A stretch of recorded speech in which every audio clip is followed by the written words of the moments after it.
Perkenalkan, saya Bagas Fernando dengan NIM 21207241010 dari Bidikan Pria. Di sini saya akan membahas mengenai karya seni rupa Jepang modern dengan judul Love is Killing, karya dari seniman terkenal yaitu Yayoi Kusama. Berikut penjelasan.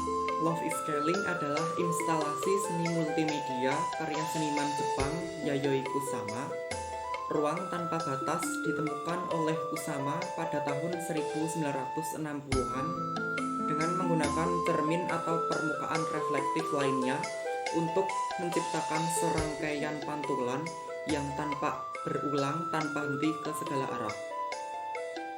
Ikon seni kontemporer Yayoi Kusama lahir pada tahun 1929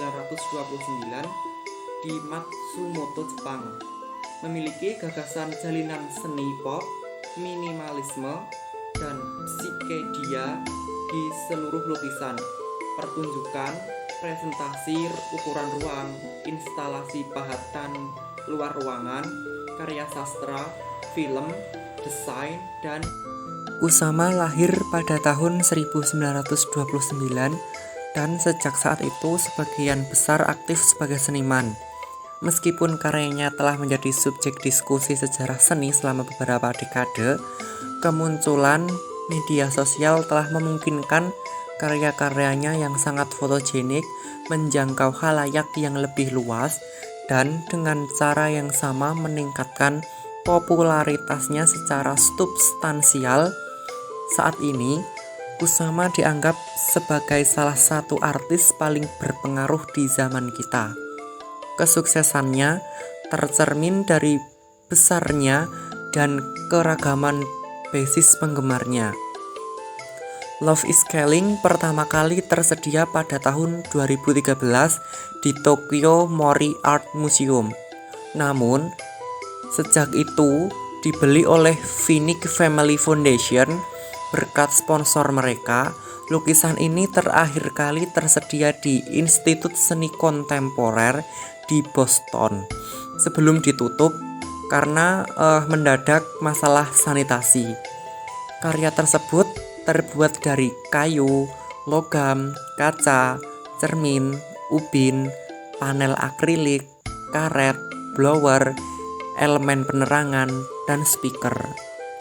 Saat memasuki Love is Killing, pengunjung harus melewati pintu yang buram di bagian luar dan bercermin di bagian dalam. Saat pintu ditutup di belakang mereka, pemirsa tenggelam dalam dunia fantastis karya sang seniman. Suara Kusama terus-menerus membacakan puisinya, berada di kastil yang menumpahkan air mata dalam bahasa aslinya yaitu bahasa Jepang. Sementara itu, patung lunat berbentuk tentakel yang dapat ditiup dapat terlihat menonjol keluar dari lantai dan langit-langit seperti stalaktit dan stalagmit di dalam gua. Patung-patung itu berbintik-bintik dengan pola polkadot khas Kusama dengan cepat berdenyut di antara nuansa warna-warna lembut.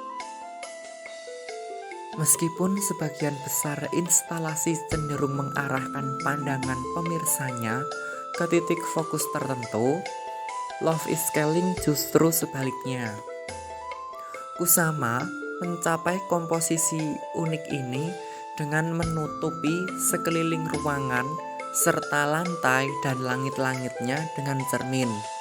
Namun, seolah menempati totalitas ruang, bukanlah pencapaian yang cukup mengesankan. Sang seniman juga menempati keseluruhan waktu, memainkan puisinya, berada di kastil, menumpahkan air mata secara berulang-ulang. Hasilnya adalah sebuah instasi yang terus menarik perhatian pemirsa selamanya dengan menghapus batas-batas instalasinya. Kusama berhasil memindahkannya dari batas pengalaman manusia. Hal ini dapat dipahami sebagai cara untuk menciptakan dunianya sendiri, tidak bergantung pada dunia kita. Unsur-unsur alam Kusama sangat kontras dengan kenyataan pada umumnya. Ia menonjolkan bentuk yang lembut dan melengkung, serta warna yang lembut dan nyaman. Dunia ini tenang dan damai, sedangkan dunia kita dinamis dan kacau. Pola cahaya yang bergantian dan pengulangan puisi menciptakan ritme yang seakan mengentalkan suasana psikedelik ruangan setiap saat.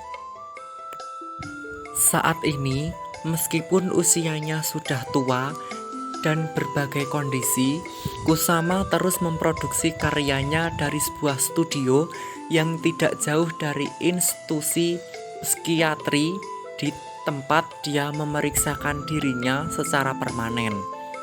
Sangat ekspresif dan tulus, Love is Killing mencontohkan komitmen Kusama dalam menggunakan perjuangannya untuk membantu orang lain memenangkan perjuangan mereka sendiri.